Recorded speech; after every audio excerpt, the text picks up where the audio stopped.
노년기 부부싸움, 왜 더 심해질까요? 그 부부싸움의 원인과 갈등을 줄이는 6가지 지혜에 대해 알아보려고 합니다. 결혼한 지 40년. 나이가 들수록 싸움이 줄어들 것 같지만 오히려 더 날카롭게, 더 조용하게 깊어지는 경우가 많습니다. 사소한 말로 언성을 높이거나 서로 무시하며 아예 말을 안 하고 지내는 날이 많아졌습니다. 그리고 이건 한국만의 이야기가 아닙니다. 일본에서는 남편 재택 스트레스 증후군이라는 말이 있을 정도이고, 퇴직한 남편의 인기 1위는 낮에 집에 없는 남편이라는 조사 결과도 있었습니다. 반면 미국은 부부가 젊을 때부터 함께 활동하는 문화 덕분에 이런 갈등이 상대적으로 적다고 합니다. 그만큼 우리는 각자의 삶에 익숙해진 채 평행선으로 살아오다가 은퇴라는 큰 전환점에서 마주하게 된 겁니다. 마치 오랜만에 다시 만난 낯선 사람처럼 말이죠. 실제로 한 생방송에서 남편이 퇴직하고 집에 있으면 불편하십니까? 라는 질문에 8명 중 7명이 그렇다고 답했습니다. 왜 이런 일이 생길까요? 그리고 어떻게 하면 갈등을 줄이고 다시 가까워질 수 있을까요? 오늘 영상에서는 노년기 부부 갈등의 6가지 주요 원인과 싸움을 피하면서도 서로에게 다시 가까워질 수 있는 방법을 실제 부부들의 생생한 이야기와 함께 소개해 드릴까 합니다. 첫 번째, 은퇴 후 공간권 다툼입니다. 하루 종일 집에 있는 남편을 보면 숨이 막혀요. 은퇴 후 갑자기 함께 있는 시간이 많아지면서 충돌이 늘어납니다. 집안일에 참견하거나 무심하게 소파에 누워만 있는 모습만 봐도 화가 납니다. 아내 입장에선 생활의 리듬을 방해받는 거고 남편 입장에선 단지 쉬고 싶은 건데 결국 작은 불만이 싸움의 도화선이 되죠. 두 번째, 대화 방식의 차이입니다. 그렇게밖에 말을 못해. 나를 무시하는 거야? 옛날부터 그렇게 말하는 거 너무 듣기 싫었어. 나이가 들수록 다정한 감정 표현은 줄고 대화는 명령형 또는 판단형으로 바뀌기 쉽습니다. 특히 남성은 속마음을 말하지 않고 여성은 공감을 원하기에 사소한 말투 하나가 감정의 칼날이 됩니다. 표현의 부족이 곧 거리감을 만듭니다. 그리고 그 공백은 외로움으로 바뀌고 무시당한다는 느낌은 분노나 냉담으로 이어집니다. 어떤 부부는 싸우지도 않습니다. 완전히 대화를 끄는 정서적 무관심 상태에 빠지죠. 싸움보다 더 깊은 단절입니다. 세 번째, 자녀 문제에 대한 의견 차이입니다. 당신은 항상 아들 편만 들어. 애들 이래, 제발 간섭하지 말고 놔둬. 이 나이에 애들 문제로 싸우다니 믿겨지시나요? 자녀의 결혼 문제 혹은 재정 지원 문제를 둘러싼 의견 차이는 필연적으로 감정 충돌을 낳습니다. 특히 며느리, 사위, 손주 문제는 부부 간 판단 기준이 다르기 때문에 쉽게 싸움으로 번지는 경우가 많습니다. 네 번째, 건강 문제입니다. 내가 아프다는데 관심도 없네. 내가 아플 때는 모른 척 하더니 자기만 늙었나? 나도 늙었어. 나이 들어 아픈 곳은 많아지고 병원 치료는 늘어나게 됩니다. 아픈 쪽은 예민해지고 도와주는 쪽은 지칩니다. 결국 작은 말 한마디가 서운함을 건드립니다. 다섯 번째, 무시와 무관심과 같은 감정적 소외감입니다. 예전에는 나만 찾더니 요즘은 말도 안 거네. 오래 함께 할수록 관심은 사라지기 쉽습니다. 대화도 줄고 스킨십도 줄고 결국 나는 혼자인가 하는 생각이 들죠. 관심 받지 못하면 인간은 본능적으로 분노하거나 방어적으로 변합니다. 여섯 번째, 은퇴 후 금전 문제입니다. 그 돈 어디다 썼어? 생활비도 모자란데 왜 그걸 샀어? 퇴직 후 수입은 줄어드는데 지출은 쉽게 줄지 않습니다. 특히 한쪽이 돈을 관리하거나 나몰래 지출하거나 자녀에게 금전적으로 개입할 경우 갈등은 더욱 심각해집니다. 돈은 곧 신뢰의 문제이기 때문에 작은 금전 문제도 싸움의 불씨가 됩니다. 그러면 어떻게 싸움을 피할 수 있을까요? 첫 번째, 각자의 시간과 공간을 만들어 보세요.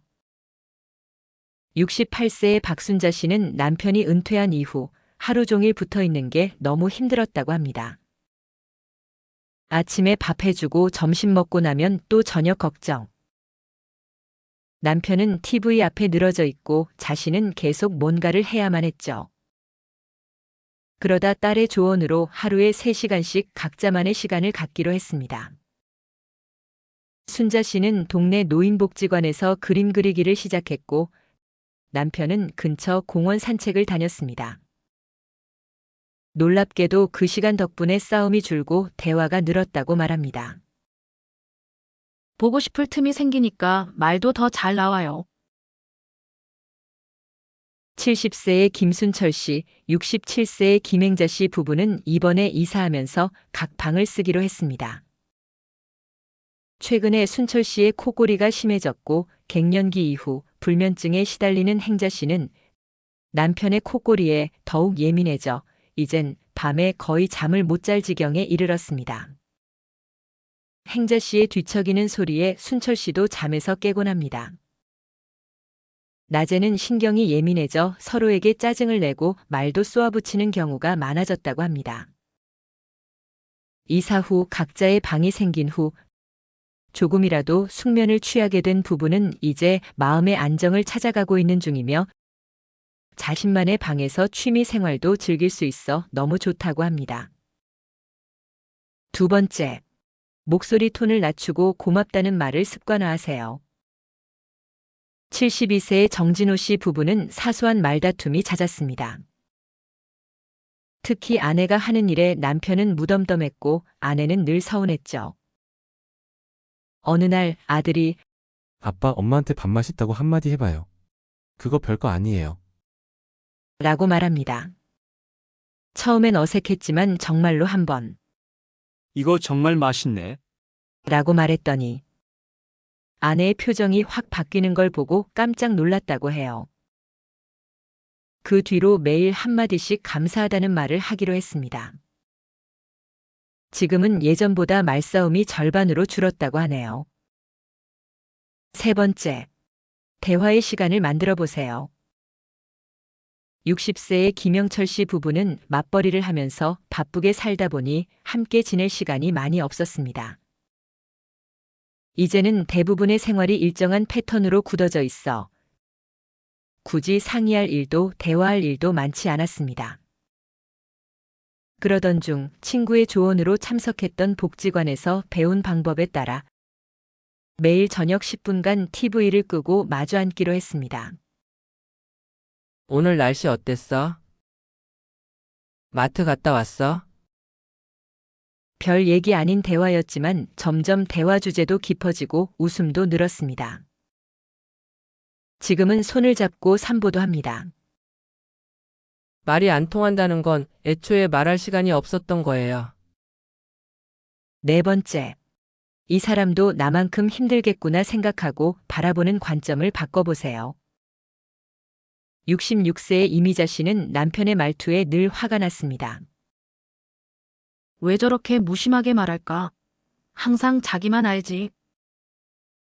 그런데 어느 날 남편이 병원에서 우울증 초기 진단을 받았다는 걸 알게 됐습니다.